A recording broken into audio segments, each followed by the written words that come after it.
J.K. Rowling, has accused the BBC of having a shameful record on reporting on women's and transgender issues. This is all about the new BBC Director of Sport, who's a man called Alex Kay-Jelski, who's downplayed fears raised by sports women about biological men competing in female categories. And he's also called Martina Navratilova, I've got to say, has to be probably the most successful woman tennis player in history, and a very brave woman too. She escaped the Iron Curtain and she came out.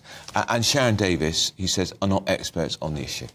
At the same time, transgender US swimmer Lia Thomas has lost her legal battle and been told that she cannot compete at the Olympics. So who better to talk to about both these stories than former Olympic swimmer Sharron Davies. Sharron, good morning. Thank you so much for joining us. Let's talk about Lia Thomas first, just to explain to our audience what's happened for their particular situation. Yeah, so Lia Thomas made an appeal to World Aquatics, who have this rule in place that says that they protect the female category, as does athletics and world cycling. And because Lia doesn't actually qualify, because Lia isn't training, so she's not even someone that would be potentially part of the Olympic team. They've just said that, you know, you don't qualify to be able to bring this case. So it's been thrown out on a technicality, thank goodness, and which means that, you know, swimming will not have any males beating elite females in Paris this summer, which was particularly good for me, bearing in mind that I now have to be very careful about what I'm allowed to say and not say. Exactly. So pulling these two stories together, you have a new boss at the BBC. And why do you feel you're going to have to be more careful this summer?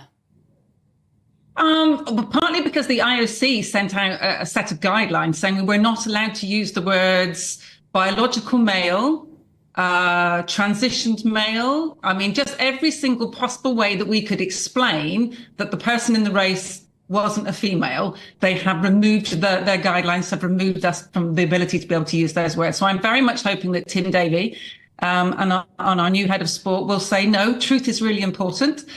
We would like our journalists to be able to tell the truth so that people at home can know what is going on in the races. And I certainly will be trying to tell the truth, you know, as I always have.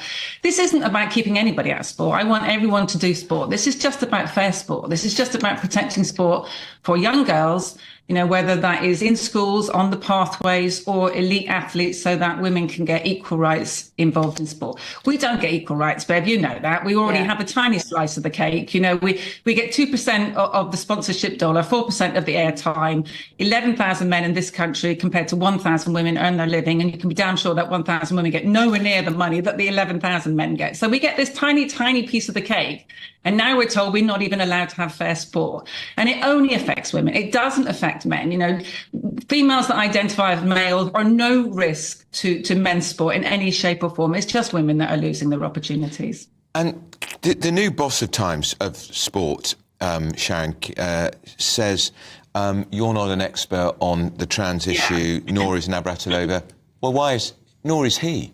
But you have competed. I know, one would like to know who is an expert then. So between us, Martina and I've got 100 years in elite sport. So she was winning all her awards, as was I, pretty much before this guy was ever born. She's got nearly 50 Grand Slam titles. You know, I've got medals from every single event. I spent 20 years racing East German athletes pumped full of testosterone who beat many of my friends into positions that would have changed their lives if they'd won the medals they should have won. And I've got a best-selling book that I spent a year researching, which was shortlisted by the William Hill, the Times and the Telegraph as Sports Book of the Year. You kind of wonder what it takes to be an expert. And actually, as a female athlete, surely I've got entitled to a voice, you know, and to protect other female athletes. Do you think he's trying, Sharron, do you think he's trying to close you down? I don't know. I mean, to be fair to him, this was an article that was written in 2019. However, not long ago. That's not long ago. No, not long ago. And all this information was available at the time. However, the thing I take the most offence to, and this is very serious, and this needs to be dealt with by the BBC, and this is why I wrote to Tim Davie. In that article, he compared males that are identifying as women in women's sport to Jamaican and Ethiopian females being allowed to compete. What? That is a racist comment. Hang on, just Sharron, just explain that again. What did he do? He compared males that are identifying as female and being able to race in the female category as Ethiopian and Jamaican women racing in women's sport and having an advantage. My daughter is mixed race and does track and field. I take massive offence to that, and I think that is a racist comment, and that needs dealing with by the BBC. So what he's suggesting is that black women will have a physiological advantage over white women, and therefore they have more in common with a man who's transitioned to being female. And he's head of BBC Sport. Yeah, and the thing is, what's ridiculous, Andrew, is the category isn't colour, the category isn't where you come from, the category is sex. It's sex, it's biology. So this is the category. And no woman I know of has any problem where anyone comes from in the world. They just want to raise people with the same biology. This new director of sport, Alex Kay-Jelski, obviously he isn't here to defend himself, and I think we're quite right to point out. We have, by the way, as a station, approached the BBC for a comment and they've declined. Of course. I think he did make these comments in 2019. This particular issue has evolved very quickly, I would say. The pendulum has swung very far one way, and I like to think it's now coming back. I'm not sure it's quickly, though, Bev. I mean, the rule changed in 2015. So it's nearly 9 years now. I'm just wondering... That's not very quick. What would you want him to do, Sharron? Because he is your new boss, particularly with your Olympics coverage this summer. Do you think he needs to issue a statement to clarify what he meant? Do you think he needs to talk to you personally? I know who he is. I've worked with him. I don't think he can clarify it because it's what he thinks. It's what he thinks. It really is what he thinks. Yeah. And I worry about... Isn't he, as well? He's a gay man. Yeah, I worry about women's sport on the BBC now. I really do.